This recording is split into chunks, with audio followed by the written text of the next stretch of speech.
Okay guys, so today I'm going to be going over a basic way to find your molecular formula, which is this right here. Now, how do you do that? How do you find your molecular formula?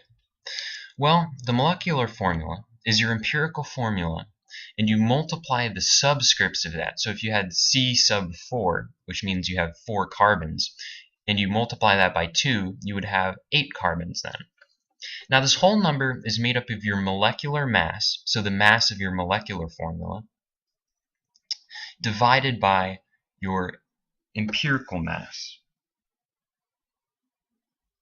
Now they'll give you your molecular mass in the problem, and then you divide that by the empirical mass. You derive the empirical mass from your empirical formula. Now what you do is you take the percent composition and you convert it to moles.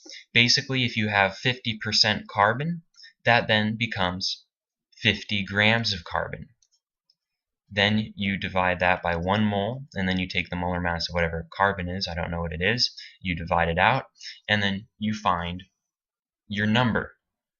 You take the numbers, so if you have carbon, nitrogen, and oxygen, you take the number for carbon and you divide it from the smallest of those 3 numbers.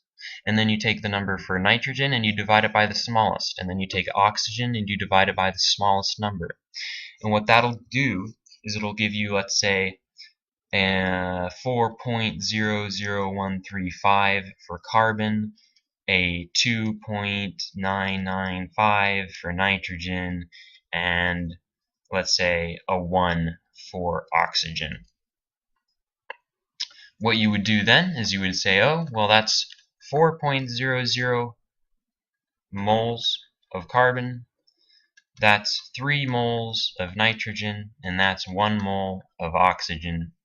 And then what you would find is that you have C4N3O as your formula there.